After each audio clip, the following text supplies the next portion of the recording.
parle d'activités génératrices de revenus, souvent on utilise ce terme pour les femmes. Alors nous avons invité sur le plateau des femmes créatrices de revenus. Elles sont chefs d'entreprise, elles sont engagées dans le tissu social. Avec elles, nous allons partager des avis sur l'investissement des femmes, sur comment elles peuvent transformer le monde, leur monde, à la lumière de leurs 10 doigts de fée. On les reçoit ensemble avec son beau foulard noir venu tout droit de Bamako nous parler de ce sujet.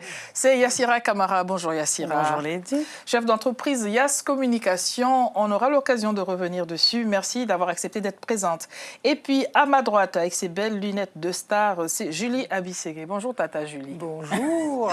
Chef d'entreprise M & Ladies. M&A for Ladies, Meet and Act for Ladies. Ah là là là là, on aura l'occasion d'en parler. Et à côté, avec nous, c'est Stéphanie Ngane. Bonjour. Bonjour. Keo, produits capillaires, on aura l'occasion d'en parler. Avec plaisir. Les femmes sont donc investies dans leurs activités respectives. Quand je parle d'activités génératrices de revenus, est-ce que vous vous reconnaissez les unes les autres dans cet intitulé ou pas du tout, Julie? Oui. Bien évidemment, parce qu'aujourd'hui, je pense qu'il y a une nécessité de toute façon pour la femme, où qu'elle soit dans le monde, de prendre le pouvoir, de véritablement s'investir. Et je parle de la femme en Inde, de la femme en Afrique, de la femme en Europe. Et nous avons cofondé, en fait, nous avons créé une plateforme qui s'appelle M&A for Ladies, donc Meet and Act for Ladies, qui propose en fait à ces dames qui ont les placards donc pleins, n'est-ce pas, en Occident, dans les grandes capitales, que ce soit en France, que ce soit à Londres, bien évidemment de proposer leurs vêtements à travers une plateforme de e-commerce. Et nous revendons donc nos vêtements en Afrique. Et aujourd'hui, cette activité est fortement génératrice de revenus. J'allais dire pour les Camerounaises, elles vont se reconnaître, on pourrait dire c'est un peu Mokolo Online. Ça l'est pas totalement aujourd'hui, mais voilà, aujourd'hui notre concept est déclinable, scalable, on le retrouve au Cameroun, en Côte d'Ivoire, et on a lancé l'activité il y a 1 an précisément. Ce sont donc des vêtements de seconde main. Tout à fait. Où d'aucunes peuvent trouver leur bonheur. Ce sont des vêtements de seconde main. Alors, les chiffres parlent d'eux-mêmes. Aujourd'hui, 50% de la population en Afrique a moins de 20 ans. C'est une population qui désire consommer de manière différente. Aujourd'hui, ces jeunes filles aspirent à avoir du H&M, du Gap, etc. Merci pour la publicité, madame. On coupe. Oui. Dans sa garde-robe. Et bien évidemment, à côté de ça, ces marques, pour des raisons logistiques, ne veulent pas aller s'installer là-bas sur place. Donc en fait, nous, on a pensé à mettre en relation donc, ces deux publics. D'un côté, ce public ici, qui en revendant ces vêtements se fait aussi de l'argent. Donc ça génère aussi du cash pour celles qui sont ici. Nous sommes en crise, je vous le rappelle. Et celles qui sont là-bas peuvent consommer différemment, peuvent avoir des vêtements qui ont été pas du tout peu portés, puisqu'on fait du neuf et de l'occasion. Donc voilà, et en même temps, on participe justement à l'environnement. Bon, voilà, on travaille sur ces thématiques-là. Merci Julie pour cette présentation. Stéphanie, vous avez la parole. Vous allez nous parler de votre activité, mais aussi nous dire si seulement vous vous êtes posé la question en ces termes-là. Est-ce que vous avez eu une conversation solennelle avec vous-même en vous disant je suis une femme, je peux générer des revenus, je peux avoir une activité qui génère des revenus pour moi, pour les autres, ou est-ce que parce que nous en parlons, alors seulement vous allez vous poser la question et y répondre? Non, tout à fait. Si aujourd'hui je suis là, c'est justement parce que c'est un sujet vraiment qui m'a touchée. Voilà, régénérer des revenus, c'est une chose, mais le faire avec passion, c'est ça aujourd'hui qui fait la différence et qu'on tient sur le marché. Stéphanie à l'antenne. Allez-y, je vous prie, Stéphanie, continuez.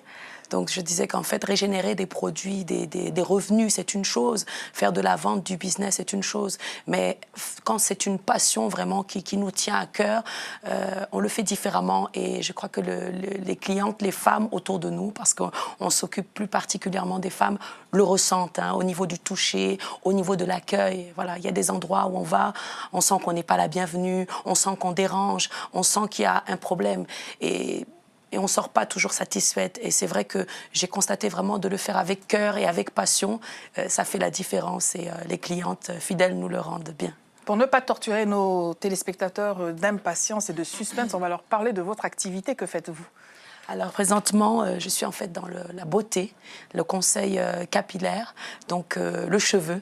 Et plus spécifiquement, nous avons une cause que nous défendons, c'est le cheveu afro.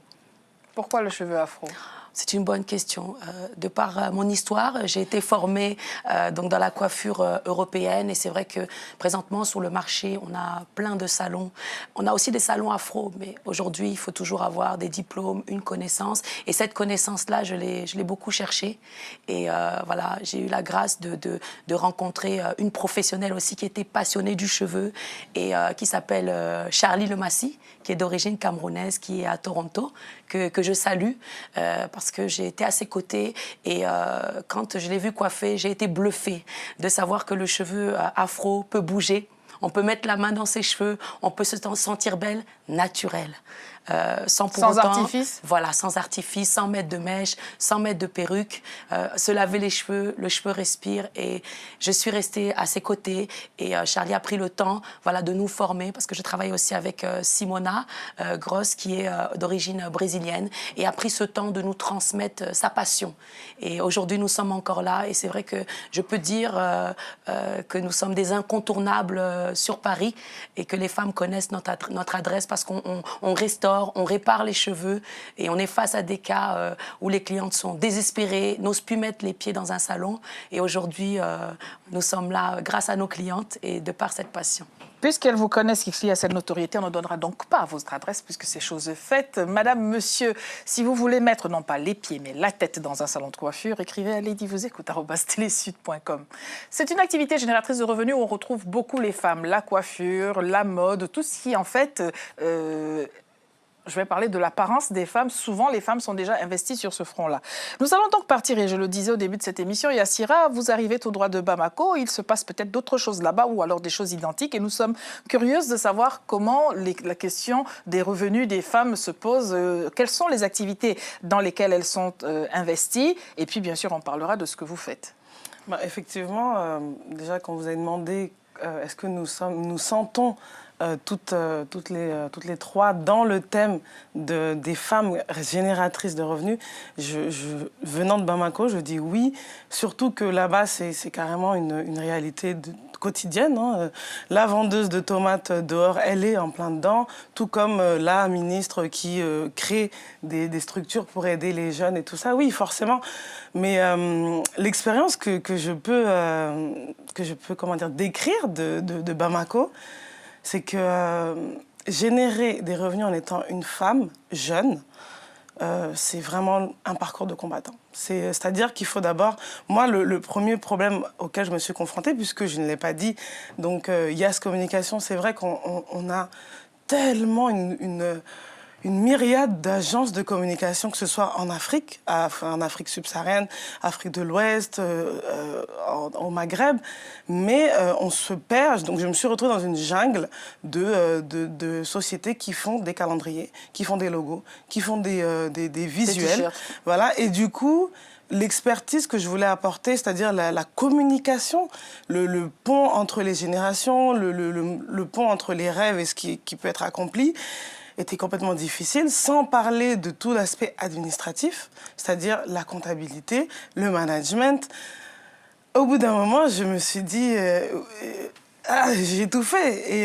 Et oui, effectivement, je pense que c'est très, très, très important de continuer à créer des modèles comme ça qui peuvent justement pousser la jeune génération. C'est mon sujet préféré. Allons-y, franchement.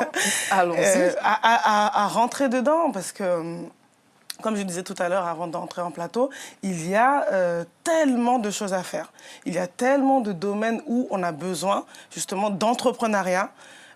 Et donc voilà.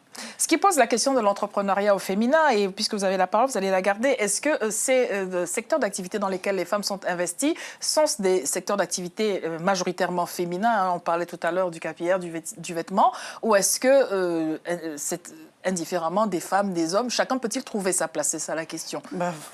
Franchement, logiquement, non. Moi, je le dis tout de suite, les domaines où les femmes sont, c'est vrai qu'elles sont beaucoup dans la communication, dans l'esthétique, dans la mode. Il y a beaucoup de stylistes et tout. Mais après, ayant côtoyé des clients qui avaient des salons de l'immobilier, de la banque, on se rend tout de suite compte qu'au bout d'un moment, je ne vais pas dire plus haut parce que je ne veux pas faire un jugement entre... Si, on va dire plus, Voilà. le chiffre d'affaires est important. Et moins, il y a des femmes. Et ça, c'est Cela vous rageant. parle-t-il, mesdames? Moi, ça me parle, mais alors, déjà, je souscris effectivement au terme entrepreneuriat féminin et j'aimerais dire que une femme est d'abord chef d'entreprise parce qu'elle est d'abord dans sa famille, elle gère déjà une entreprise. Donc son mari, les enfants, etc. Je veux dire, si ça, c'est pas une entreprise, il faut me dire ce que c'est. Donc, il n'y a pas le salaire qui va avec, c'est là que ça coince. Il n'y a pas le salaire, ça c'est sûr. Le deuxième point, je voulais vous dire, mesdames et messieurs qui nous regardent aujourd'hui, que l'entrepreneuriat, c'est-à-dire pousser une femme, aujourd'hui, c'est également travailler sur l'éducation des enfants, c'est travailler sur l'éducation économique d'un pays, le développement économique d'un pays. Donc aujourd'hui, nous avons tout intérêt, que ce soit les femmes, les hommes, les gouvernements, etc., à prendre la question de l'entrepreneuriat féminin comme une question véritablement cruciale. J'ai assisté au mois de juin à un TEDx Barcelona sur les femmes, sur le thème de la femme, où on disait que le prochain million, ça n'est pas en Afrique ni en Inde, mais il faut investir sur la femme. Donc aujourd'hui, les foyers de croissance, une femme qui se développe, elle amène derrière elle une nation tout entière. Donc c'était le deuxième point sur lequel je voulais rebondir. Et troisième chose, dire que nous sommes une entreprise, effectivement le vêtement est notre clé d'entrée, mais nous sommes une plateforme e-commerce. Donc globalement, on a repris un modèle qui se faisait. Vous connaissez les Nada Benz, vous connaissez aujourd'hui les Bayam Selam, etc. Il faut vivre avec notre temps. Nous sommes en 2015. Nous avons aujourd'hui des consommatrices qui sont jeunes, qui veulent consommer différemment, qui ne veulent pas aller se frotter à Mokolo ou à Sandaga ou je ne sais trop dans quel marché en transpirant et cherchant dans le ballot pour avoir la dernière pièce authentique. Et se l'arracher avec la voisine. etc. Donc, mais qui veut véritablement consommer comme ses consoeurs aujourd'hui, qu'elle voit en cliquant sur son smartphone directement, en précommandant son vêtement donc, sur son mobile, en payant avec son porte-monnaie électronique, avec son porte-monnaie électronique et en allant rechercher son vêtement donc, dans un point relais, comme ça se fait ici.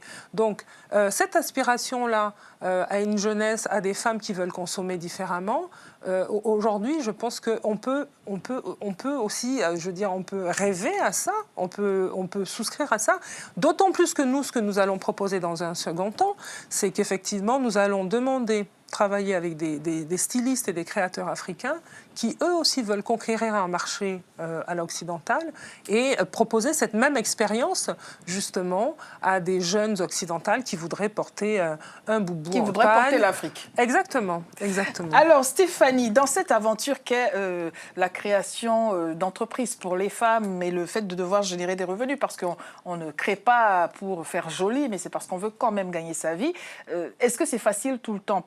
À un moment, on rentre dans un cadre entrepreneurial, il faut donc parfois demander un prêt bancaire, il faut assurer des commandes, il faut avoir un fonds de roulement. Et là, le beau projet auquel on pensait en regardant Lady vous écoute, Madame du fond de son canapé, devient autrement plus compliqué.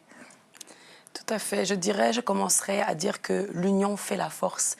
Et ce qui fait notre force aujourd'hui, c'est qu'on est plusieurs.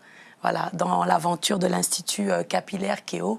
Et c'est-à-dire qu'aujourd'hui, je peux compter sur ma collaboratrice, elle peut compter sur moi. Et ensemble, on avance avec les divers dons, les divers talents et les idées que nous avons. Et nous avons appris à nous aimer, à respecter notre travail mutuel. Et je crois aujourd'hui, c'est ce qui fait notre force au-delà de l'argent.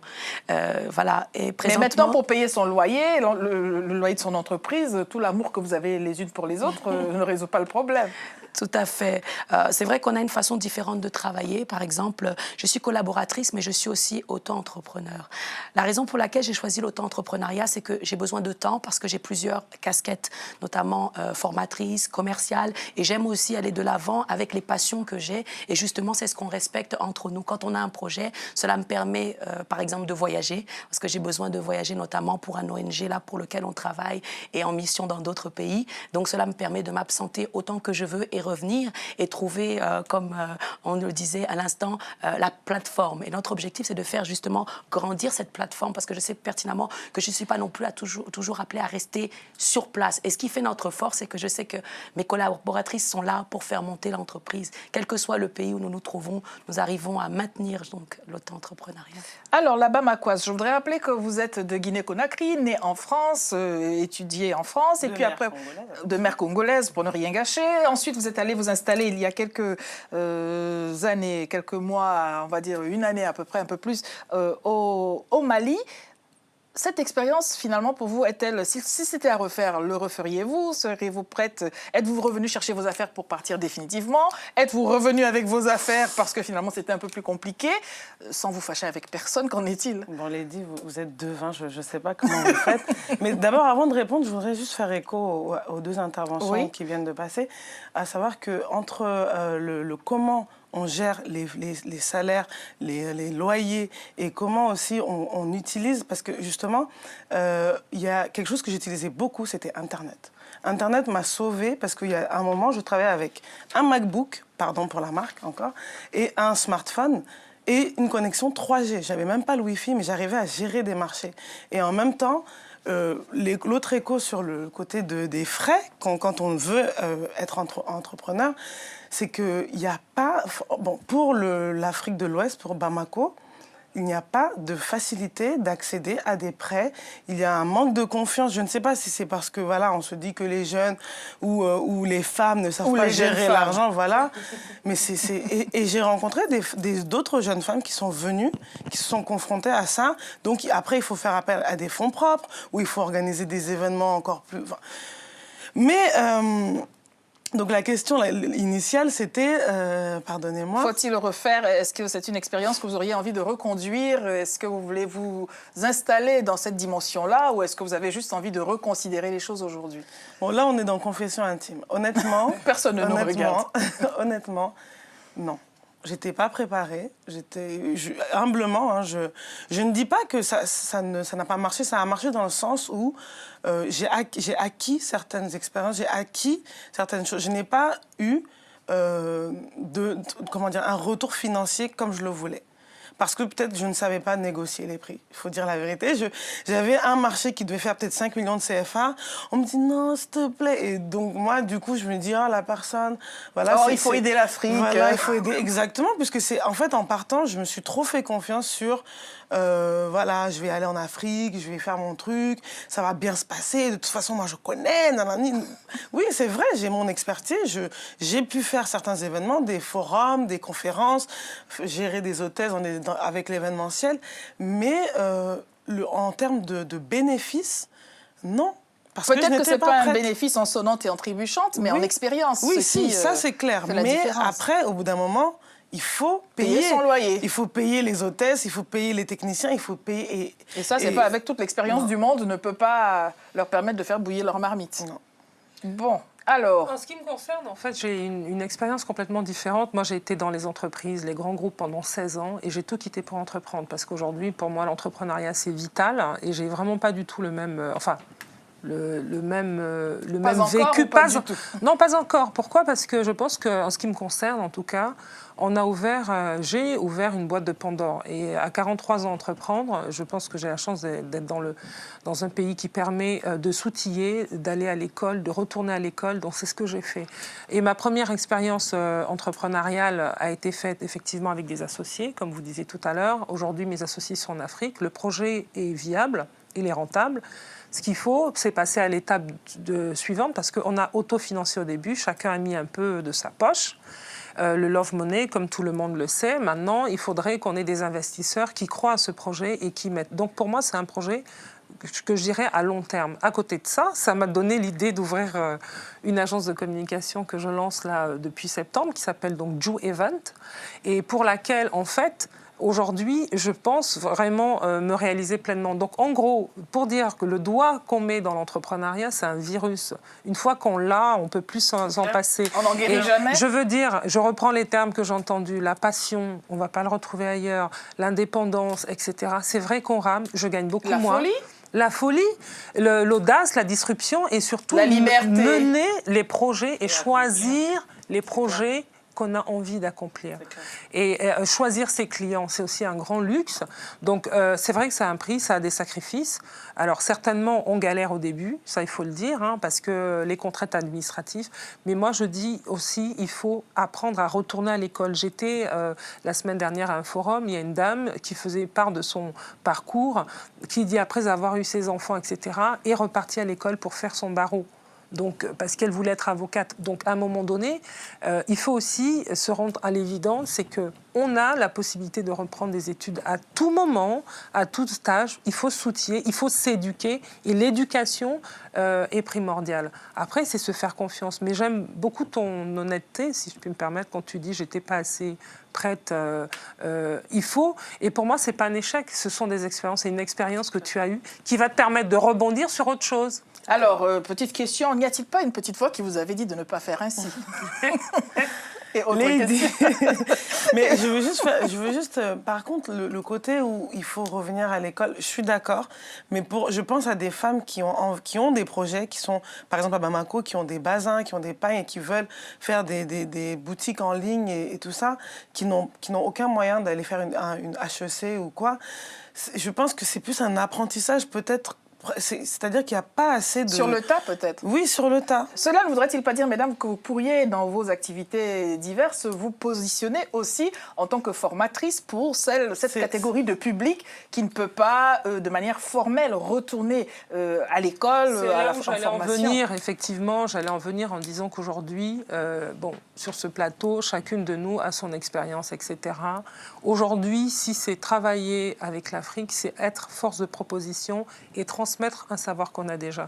Et quand je parlais d'école, en gros, c'était aussi, surtout, avoir des organismes qui nous accompagnent, des mentors, etc. Il y a des choses qui se font beaucoup au niveau de l'entrepreneuriat féminin ici. Et nous, de l'autre côté, si c'est partir en Afrique pour éduquer un certain nombre de personnes, effectivement... On va dire former. Si vous... Former, parce que éduquer, c'est vrai que c'est très fort, mais former aux outils de communication, il y a des choses qui se font, il y a des choses qu'on peut faire, en tout cas. Et moi, je pense que, de notre point de vue, on apporte déjà quelque chose, parce que on est en prise ici avec ce qui se passe. Je veux dire, le retour d'expérience que vous avez par rapport à vos clients vous permet d'aller faire des formations. Alors justement, Stéphanie, je voudrais vous donner la parole sur ce point-là. Et on ne va pas vous laisser sortir du plateau sans nous livrer quand même un brin de ce que vous nous avez si bien vendu depuis le début de cette émission. Voilà des dames qui nous regardent et des messieurs aussi. Alors le cheveu, séquence de formation. Prenez vos stylos, on va quand même prendre 2-3 notes. Que faut-il, que ne faut-il pas? Là c'est l'étude de cas. Le cheveu. On va vulgariser, sans chose technique. Que faut-il, que ne faut-il pas? Tout le monde a envie de mettre ses doigts dans ses cheveux raides comme la justice et les voir avoir le résultat que vous avez évoqué tout à l'heure. Alors, d'accord. Que faut-il, que ne faut-il pas? Le cheveu afro est très complexe et très sensible. Au moindre problème chimique, on peut se retrouver avec les cheveux qui cassent. C'est la raison pour laquelle on arrive devant des femmes qui ne veulent plus aller au salon. Et de ce côté-là, nous faisons ce qu'on appelle des diagnostics et des routines capillaires. On donne des petits conseils, effectivement. Mais après, pour approfondir, on va on va juste prendre les petits conseils pour nos téléspectateurs. Elles ne sont pas toutes à Paris, elles ne peuvent pas venir sur place. Alors, dites-nous quelque chose. N'est-ce pas? C'est une question à laquelle je ne m'attendais pas. Mais c'est mon domaine, quotidien. C'est mon quotidien, effectivement. Que faut-il fuir comme la peste? Dites-nous, pour avoir des cheveux beaux. D'accord, ok. Je voudrais dire aux femmes qui ont les cheveux afro que le défrisage n'est pas un soin. Voilà, donc souvent, la première idée qu'on a, dès qu'on a des repousses, dès qu'on sent son cheveu sec, avec du volume, la cliente arrive, je voudrais faire un défrisage. Alors que ce n'est pas un soin, c'est un produit chimique. Que devrait-elle agressif. faire? Que devrait-elle faire à la place? Je conseille et j'encourage les femmes qui ont les cheveux afro à se diriger plus vers le soin. Alors, c'est quoi le soin? Du karité, comme on voit dans la cuillère à la photo, là-bas? Alors, justement... Que peut-on faire quand on n'a pas votre salon de coiffure à proximité, de là où on est, à l'autre bout du monde, pour celles qui nous regardent? D'accord. Bon, ce que je peux conseiller, c'est vrai que c'est bien que ça touche aussi toutes les femmes. Okay, oui. C'est-à-dire que ce qu'on conseille, c'est déjà de laver ses cheveux régulièrement. Parce que je parle aux femmes afro, le cheveu se lave. C'est impossible de rester 1 mois, 2 mois, plusieurs jours comme ça, sans pour autant laver ses cheveux. Donc, le conseil que je peux donner, le cheveu, entre 10 et 15 jours, c'est absolument nécessaire de le laver. Parce que le cheveu se salit et il faut absolument le laver. On transpire et c'est beaucoup plus agréable et on met toutes les chances de son côté pour que le cheveu puisse pousser si on le lave. Voilà, un shampoing est toujours suivi d'un soin. On ne peut pas faire un shampoing sans pour autant faire un soin derrière. Donc, si je peux déjà donner un conseil. Alors, c'était juste un début, hein. C'est un bon début pour nous et merci Stéphanie.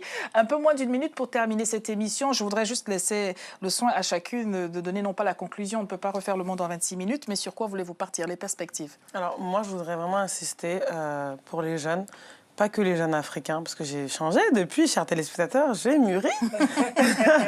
Mais tous les jeunes, à savoir que c'est possible, en fait, justement, d'arriver à un résultat qu'on a fait, qu'on a fabriqué, c'est-à-dire de travailler, de mettre en place des idées. Il y a des prêts, il y a des structures, il y a des organismes de formation, il y a Internet, il y a tout.